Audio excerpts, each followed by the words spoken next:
Hello friend, सबको जय भीम, नमो बुद्धाय। और बताइए आप लोग कैसे हैं। आशा करती हूँ आप लोग अच्छे होंगे। मैं भी अच्छी हूँ, स्वस्थ हूँ, मस्त हूँ। आज हम बात करेंगे आप लोगों से होली के त्योहार के बारे में। होली का त्योहार क्यों और किस लिए मनाया जाता है। बहुत से बहुजन ऐसे हैं जो नहीं जानते कि होली हमारा त्योहार नहीं है, हमें होली नहीं मनानी चाहिए। तो आज मैं बताऊंगी होली क्यों नहीं मनानी चाहिए बहुजनों को। हरदोई जिले की बात है जो लखनऊ के करीब में है। वहां के एक राजा थे हिरण्यकश्यप और हिरण्याक्ष। होलिका उन्हीं की बहन थी जिनके नाम पर होली का त्योहार मनाया जाता है। होलिका जो थी, उनके दो भाई थे, हिरण्याक्ष और हिरण्यकश्यप। वो आर्यों द्वारा, जो होलिका के भाई थे बड़े हिरण्याक्ष, वो आर्यों द्वारा कब्जा किया गया राज्य जीत कर अपने कब्जे में ले लिए थे। इसीलिए आर्यों ने उनकी खिलाफ षड्यंत्र रचा और उनको जान से मार दिया। हिरण्यकश्यप बचे और हिरण्याक्ष को मार दिया गया। जब यह बात हिरण्यकश्यप को पता चली तो वह बहुत नाराज हुए। जो आर्य नामक राजा ने हिरण्याक्ष को मारा था, उनका नाम था विष्णु।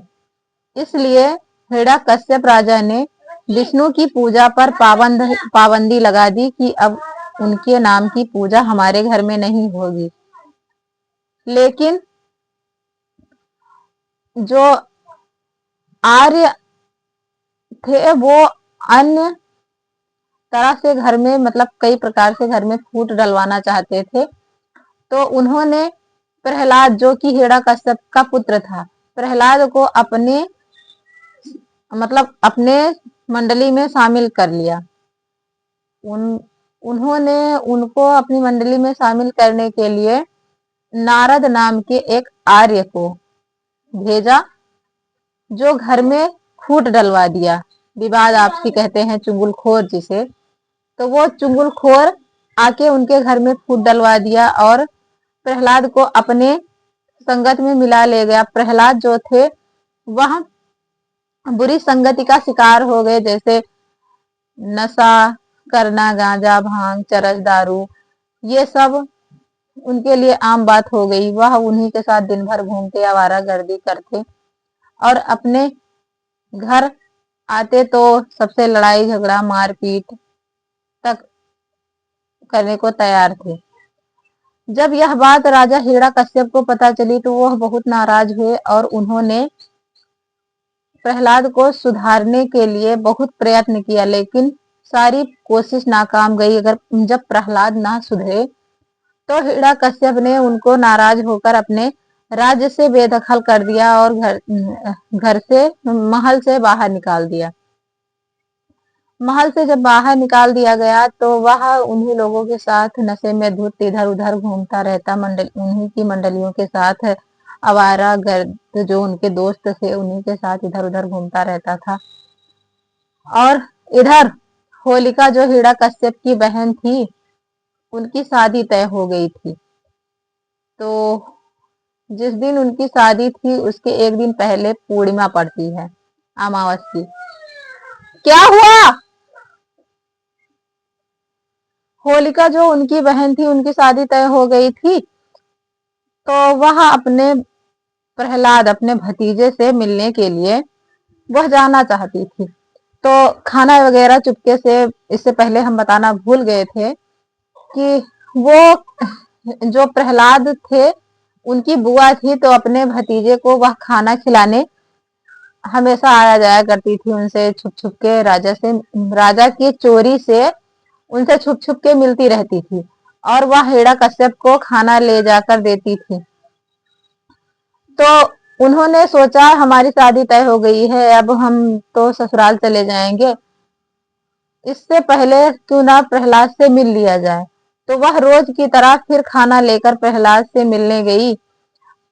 घर महल से निकली और काफी दूर चली गई, जहां पर उन्होंने देखा प्रहलाद एकदम नशे में चूर, एकदम इतना नशे में धुत था कि उसको खुद का होश हवास नहीं था। और वहां पर होलिका को उनकी प्रहलाद की मित्र मंडली ने पकड़ लिया और उनके साथ सामूहिक दुष्कर्म किया। और इस दुष्कर्म को छुपाने के लिए उन्होंने होलिका को जान से मार दिया। और जान से मारने के बाद भी वह सोचे कि कहीं यह राज खुल ना जाए, इसलिए उनको जिंदा जला दिया। जिंदा जला दिया। अगले दिन जब यह बात हिरण्यकश्यप राजा को पता चली तो वह बहुत नाराज हुए और वह उन लोगों को जो ये कर्म किए थे, उन पापियों को उन्होंने अपने सैनिकों द्वारा पकड़वा लिया। और पकड़वा कर उन्होंने उन्होंने अपने मंत्रियों द्वारा उनको पकड़वा लिया और उनको पकड़वा कर उनके तलवार से उनके माथे पर अबीर अबीर ये लिखवा दिया। माथे पर तलवार से अबीर अबीर ऐसा चिन्ह खिंचवा दिया। फिर उनको चप्पल जूते की माला पहनाकर उनके मुंह में कालिक पोत कर उन्हें पूरे नगर में घुमाया गया। और जहां से उनकी पालकी निकलती, पालकी पर बैठाकर उनको घुमाया गया। जहां से उनकी पालकी निकलती सब लोग उनको जो है कीचड़, गोबर, मिट्टी, कचरा ये सब फेंक कर उनका तिरस्कार करते। इस वजह से इन लोगों ने अपने अवगुणों को, अपने दुष्कर्म को छुपाने के लिए उन्होंने जो है